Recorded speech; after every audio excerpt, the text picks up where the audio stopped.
So let's talk a little bit more about this. This is the heat riser. Now someone stripped out the insides of it, which is fine. What this thing does is it closes, which forces the exhaust manifold gases to be pushed back through the manifold, which makes your engine heat up faster. I don't care about that option because this is not going to be my daily driver. I don't need it to heat the motor up while I'm waiting for the windshield to thaw out.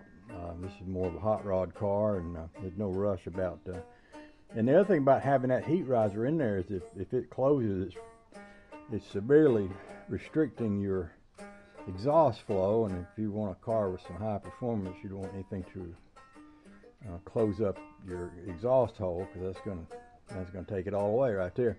But there's a gasket that goes on this too, and it's not the same as this gasket. This gasket is just like this gasket right here. If you notice, you see how this comes up at an edge and your pipe goes over that, and actually one of these, this needs to be replaced with one of these.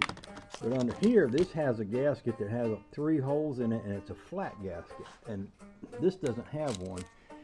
But I had noticed this car had started to have a little exhaust noise,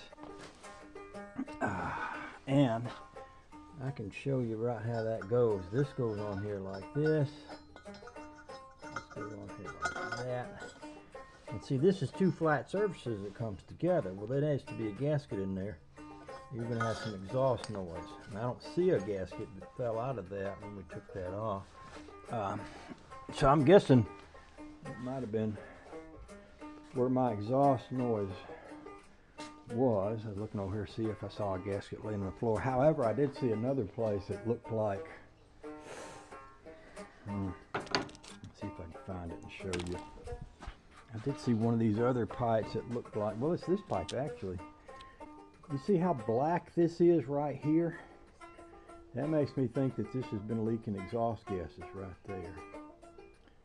So anyway, we'll get new ones of these, and we'll get a new one of these, and I may go down there. I've got another one of these on a manifold that Charles Dyer gave me, and I may pull his off. Look at that one. It looks like it would be pretty hard to beat this old gasket off of this thing. Doable, but I don't want to beat it off till I get a new one in my hand. But it might also, I might also wind up taking the one that he's got down there and using it instead. So what I can do though, once I clean this up, is I can go ahead and sit the engine in there, because we actually we had to wrestle with them, but we pulled the exhaust manifolds out with the engine in there, so I know I can put them back in with the engine in there. What I will do once this is sitting in the car is I will try those headers. I noticed those headers tuck in pretty tight, and they would come out right down in here somewhere.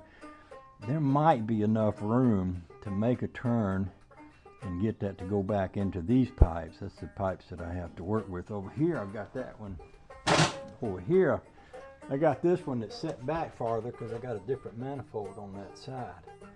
But if I could get a pipe to turn back enough, I could cut this off.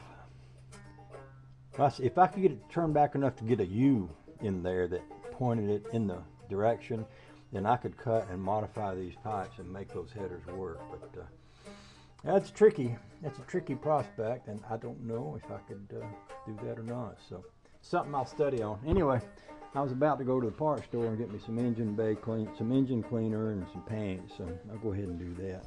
But I just want to show you, while we're on the subject of the exhaust manifolds, just want to show you that. All right. Y'all have a nice day. See you. Bye.